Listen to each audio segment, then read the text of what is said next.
And we're finding all of that out, and it's being reported. We're going to save hundreds of billions of dollars. We've already saved a lot. And parts of it are contracts that are expired that we're paying on. Many crazy things that, you know, you can see it happening. It shouldn't happen, but you can see it happening. You see a lot of it being put out. But the other thing I think most important for today, I want the cabinet members to keep good people. I don't want to see a big cut where a lot of good people are cut. I want the cabinet members to keep the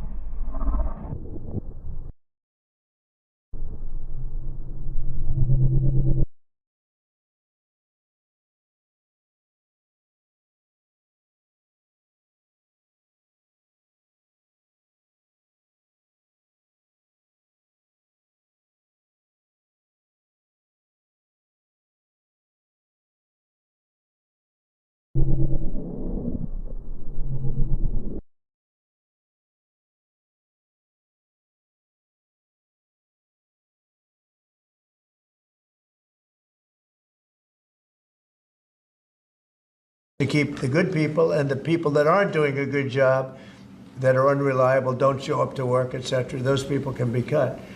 So I had a meeting, and I said, I want the cabinet members go first, keep all the people you want, everybody that you need. And it would be better if they were there for 2 years instead of 2 weeks, because in 2 years they'll know the people better. But I want them to do the best job they can. When we have good people, that's precious. That's very important, and we want them to keep the good people. And so we're going to be watching them, and Elon and the group are going to be watching them. And if they can cut, it's better. And if they don't cut, then Elon will do the cutting. So, Mr. President, is that a reflection that you think Doge and Elon Musk have been moving too quickly? No, I think they've done an amazing job. They've done an amazing job, and look at what they found. I read it the other night in the speech. I mean, they found these things where billions of dollars has been poured down the drain to things. That's not about people. That's about contracts where billions and billions of dollars was just thrown out the window. It probably got kickbacks.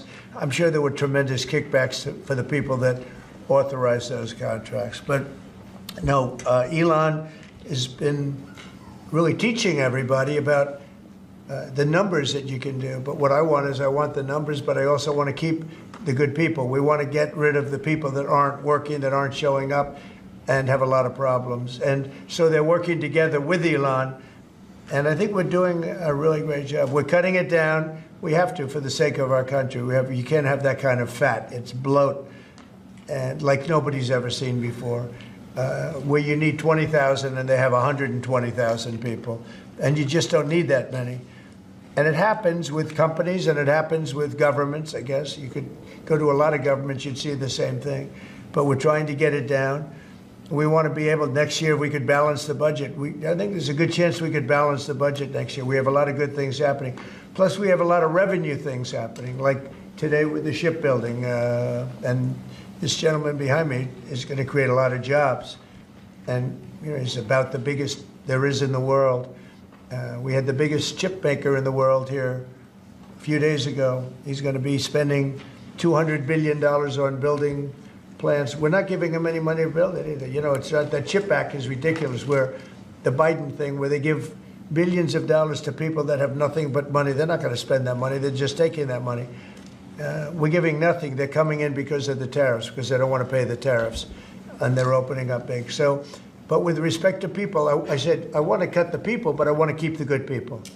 President, on tariffs, sir, can you walk us through the next steps on this? Steel and aluminum tariffs are due to kick in next week on Canada, Mexico, and every other country. Are those going to be modified as well? No, those aren't modified. Those are happening next week. And the big one will be on April 2nd, when reciprocal tariffs. So if India or China or any of the countries that really, India is a very high tariff nation. I'll tell you what's a high tariff nation is Canada. Canada charges us 250% for our milk product and other product, and a tremendous tariff on lumber and things as such. And yet we don't need their lumber. We have more lumber than they do. We don't need Canada's lumber. So what I'm doing is I'll be signing an executive order freeing up our forests so that we're allowed to take down trees and make a lot of money and then reharvest trees. Also, we're cutting fire divides. A fire divide is a 50-yard to 70-yard swath where the trees can't, it's long enough so trees don't burn forever until you can get them out. And those trees can be sold and made a lot of money with. So, but we'll be doing that. We don't need trees from Canada. We don't need cars from Canada. We don't need energy from Canada. We don't need anything from Canada. So where we can be self-sustaining, which is in most things. Look, we have more oil and gas than anybody. Our forests are massive, massive forests. We're just not allowed to use them because of the environmental lunatics that stopped us. So I'm going to be freeing that up very other countries to buy lumber. Why should we be buying lumber from other countries, paying tariffs, paying big prices, extraordinary prices, and we have lumber. We have the best lumber. Go ahead. And this USMCA exemption that you're essentially announcing today for this 1 month. Just down the education department. which department? The education department. Are you having second thoughts on that one? No. I want to bring the schools. I want to bring the schools back to the states. And I've said it 100 times. We're ranked at the bottom of the list, and yet we spend more. We're ranked #1 for cost per student. We're ranked at the bottom of the list in education. And I know if I bring it back to Iowa, Indiana, Idaho, all these great states, I think I could say 40 states. I want to bring it back. 10 states won't be perfect. 5 states will be probably not so good. But they will be every bit as good as Norway and Denmark and Sweden and all of the states that are rated at the top. If you tell me about Indiana and some of these great states that run really well, Iowa, you tell me about those states, and if they run their own education, they're going to do a lot better than somebody sitting in Washington, D.C. that couldn't care less about the pupils out in the Midwest. When do you think that might be signed then? When would you sign that order? Well, I want to just do it. I mean, we're starting the process. We're trying to get the schools back into the states. Let the states run the schools. And I'll tell you, you'll see something, it's gonna blow your mind. It'll be run so well. The school system. And I also believe in school choice, but that will take care of itself. A follow-up to that, Mr. President, if the education department were eliminated, how would you see sort of what department, what agency would handle student loans and the other types of federal That would grants be brought that the in, education yeah, department- that would be brought into either Treasury or Small Business Administration or Commerce.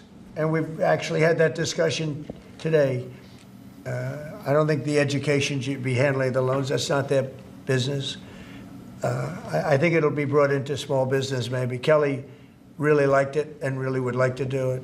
So the loans would be brought into a group where they really do that. And I think it should be good. That is, by the way, the most complicated thing in moving. But it's very simple if you do that. And So the same President, for our like federal country grants? rejected your plan to move out more than 2 million people out of Gaza. What's your reaction to that and to Egypt's plan and to this meeting that happened? Out of Gaza, Yeah. I think that Gaza's a mess. And I think that Gaza could be good. I think it's got to be run properly. But right now, Gaza is an absolute mess, and it has been for many, many years and decades. Yeah, Peter, did you have one more? I did, yeah. They have these 2 Starliner astronauts stuck in space for 8 months. Have you spoken to them? They left them alone. Biden left them up there. And what do you know about that? I know everything about it. I said, we have 2 astronauts that are stuck in space. I have asked Elon, I said, do me a favor, can you get him out? He said, yes, he is preparing to go up, I think, in 2 weeks. What do you know about how this went down? Because he's saying that the Biden White House was offered some kind of SpaceX rocket to go get these guys, and they said no. That's what I heard. I can't tell you that, but that's what I heard. But Biden was embarrassed by what happened, and he said, leave him up there. I would have said, if you're embarrassed, you got to get him out. Elon is right now preparing a ship to go up and get him. I'm sure that they will see this in space. What is your message to So them? we love you, and we're coming up to get you, and you shouldn't have been up there so long. The most incompetent president in our history has allowed that to happen to you, but this president won't let it happen. We're going to get them out. We're coming up to get you. I've authorized Elon. I said, can you get them out? Because, they've been left up there. I hope they like each other, but they've been, maybe they'll love each other, I don't know. But they've been left up there, think of it. And I see the woman with the wild hair, good solid head of hair she's got. There's no kidding, there's no games with her hair. But, and you know, there's a danger up there too. They can have some failures up there that would be very bad. You got to get them out. So I've authorized Elon a week ago. I said, you know, we have two people up there that Biden and Kamala left up there, and he knows it very well. I said, are you equipped to get him? He said, yeah, he's got a Starship, and they're preparing it right now. And so Elon is going to go up and get him. Should I go on that journey just to be on the ship when we stop? What do If you? that's an option, yes. I should do it. Oh, that's terrible. I thought he liked me. I thought he liked me. I thought, Maria, should I do it? Well, you should then Stay come, here. Maria likes me better. President Trump, you Stay should here. then come back from space. Well, oh, when they come back, I'll greet them. How about that? Mr. No, President, no, we're going to get him out. I've authorized Elon Musk to go and get him, and he's prepared to do so.